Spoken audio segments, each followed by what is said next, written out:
Hello, stranger. I know, I'm sorry. It's been a while since I've been on YouTube, but there is a very good reason. One, I've been moving house. Two, I've had the man flu.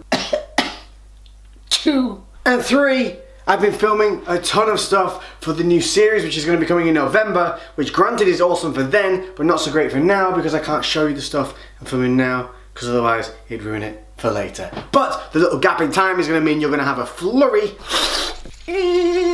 of videos coming your way in November with that new series, which is going to be taking a look at a fight life, functional, fitness kind of style with some crazy goals along the way. But for now, I'm back with an all-important video because winter is around the corner. The autumnal season is here.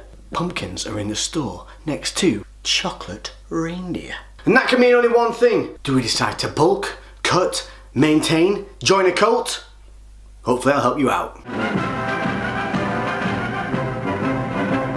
So let's start off with the main thing here, and that is, what is your focus? Do you actually want to get bigger or do you want to see your abs? This is something you need to decide because you can't do both. You gotta pick one, getting leaner or getting bigger. But you don't have to get fat to get big, and you don't have to lose muscle to get shredded. And I'm going to cover that right now and hopefully simplify things down so that you know where you want to be this winter. So let's start with bulking, because everyone's going to be talking about this with winter around the corner. What a lot of people do is they'll think, I want to get bigger, which means bulking, which means calories, which then means pizza, cookies and ice cream. But all in the wrong quantities. Because a lot of people have this habit of going into a bulking mode where they'll just eat and eat and eat. And that's all well and good and fun, but if you're eating without structure and without control, what that means is that you don't have any control over the number of calories going in a day, you don't have control of the breakdown of those calories, and that means you're going to put on excessive fat, which means later down the line you're going to have to lose that fat, which is going to suck. Factor number two of going on a dirty bulk is the fact that you're kind of eating just relentlessly, and you're not really eating to any structure. So then when you go from that to have to go into a cutting phase, which is going to be rigid, strict and require constant monitoring, you're probably going to hate life. It's going to be hard because you've not had that structure previously, and chances of you falling off the wagon, failing, quitting, having a bad day are going to increase exponentially. So what's the solution to this? My solution, or what I would advise all of you to think about, is doing a lean gain. What's a lean gain, Lex? Why have you never heard of this thing before? Lean gaining is much slower and probably less fun than eating 8 pizzas a day, but what it does mean, the gains that you make are going to be real and they're going to be low fat gains. Meaning, most of the gains aren't going to be fat. They're going to be more water retention, glucose retention, and hopefully muscle. You see, what we do on a lean gain is simple. You increase your calories so that you go into a surplus compared to your lifestyle and activities, which you need to know. Once you know the maintenance level for that lifestyle, increase your daily calories by starting out just 250 extra calories a day. You weigh yourself over a 7-day period, taking an average of that 7-day period. You then carry on into the next week, you measure the two averages together and you see if your weight's gone up, down or stayed the same.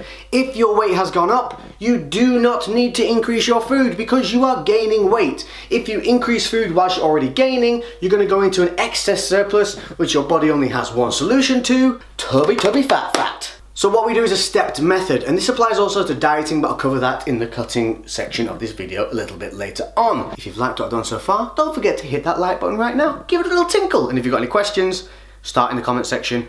Go, I'll be answering them kinda live. So the stepped fashion we're looking at here is, once your weight plateaus from one average to the next, then you add in another 250 calories, and you wait until it plateaus again, then add in, and so on and so forth. So we end up with this stepped technique.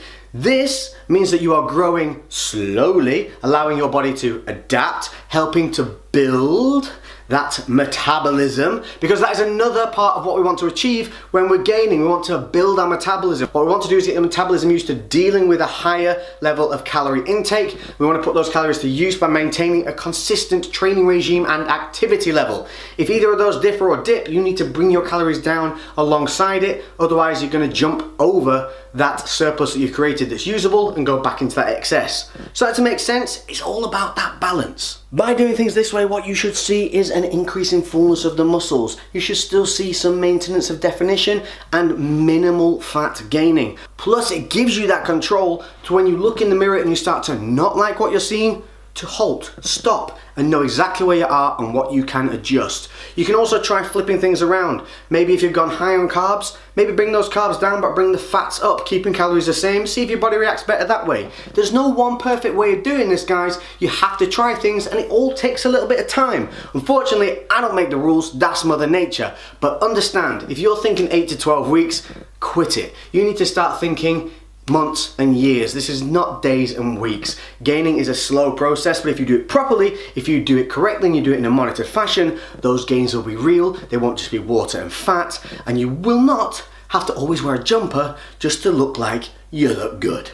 Moving on to people who might want to cut. So you might want to be seeing those abs during the winter phases. Maybe you live in Australia and you're coming into your summer and you want to start cutting up.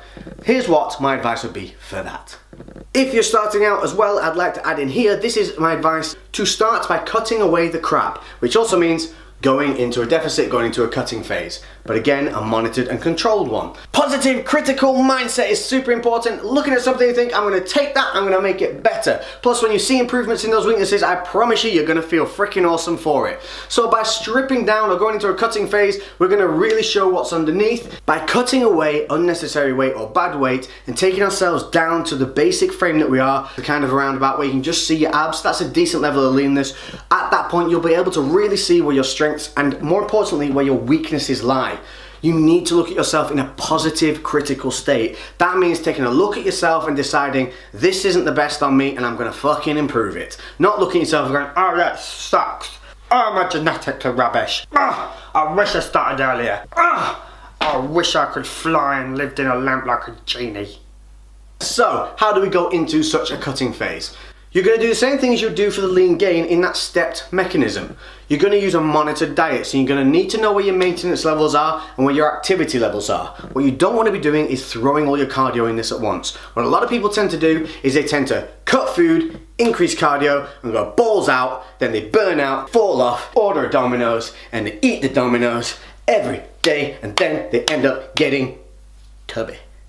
So what you're going to do is you're going to feed the fat loss. That's right, feed it. The goal of losing weight is to eat as much as possible while still dropping weight on the scales and looking better in the mirror.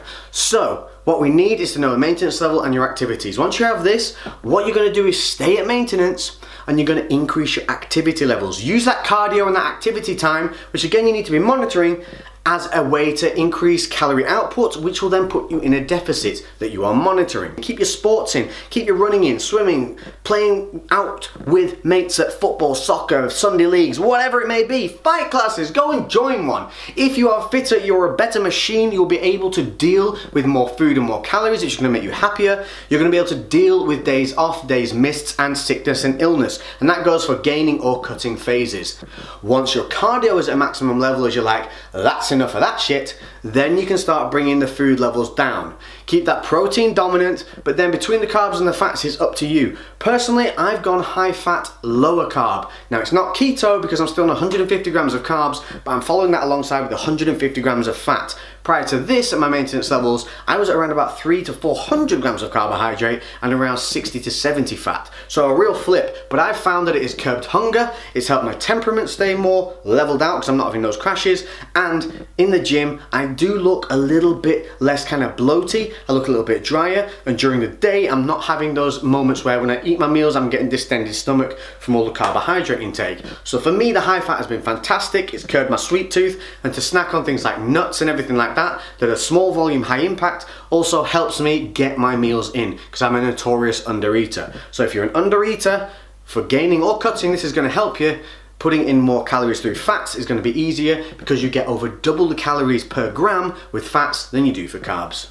What you're looking for is those 7-day averages. You're going to weigh in 7 days, clock each weight. You're not going to care what it is, you're just going to log it down. You're going to take an average of your weight over the week. You do the same for your second week. If your weight has gone down, then you keep everything the same. You only change when things plateau, and once things plateau, your choice is up your activity or drop the food. Personally, I would always go for up the activity until you get to that maximal point, then start playing with the food. But we're going to go for that stepped mechanism, but rather than going up the staircase, we're going to be going down the staircase. So once you plateau out, then you up cardio or drop food until you see that drop in weight. Then when that plateau occurs again, that's what you do, that little step, that little reduction, activity up or food down, but not both, because then you're losing control.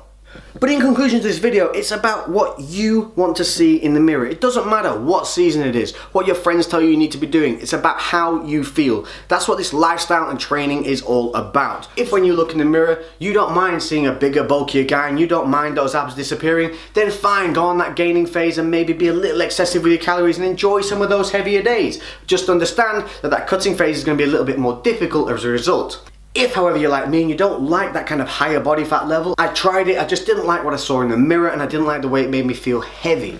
Go for that lean gain, go for a slower approach. Then once you get to a certain size that you enjoy, then just look about getting fitter, more functional, really utilizing the muscle that's on your frame rather than maybe focusing too much on getting bigger. Gains! Now, no one needs to be shredded 365 days a year. It's not really possible, but you can consistently see your abs all year round. There's no doubt about it. You're just not going to have that same level of cuts and striations as you would in those deficit days. Again, remember all of this. The gym, the diet, it goes around your life. Don't make it your life. Go out and have fun with your friends, have knowledge of the food that you are eating, and that's going to help you be free. Which is why I would say don't do that dirty bulk, because just by eating anything and everything, you're not building a knowledge of food. All you're building is a belly. I hope that's enlightened you a little bit and given you some little ways to think about what you might want to do. If you have any questions or something's confused you or have missed something, hit me up in the comment section below. Make sure to smash that subscribe button and hit the notifications to make sure that you don't fall short of seeing the new series launching in November and all the videos I will now be posting, considering I am now moved, settled, and don't have gerbil internet anymore. That's right, I can upload a video on the same day that I make it and it will actually go live. Woohoo! Thank you all very much for watching. I've been Lex. I'll catch you in the next video. And you might also notice there's a new little friend in town. Guess who's coming back? Tell them bounce if they never seen an ounce of the rod.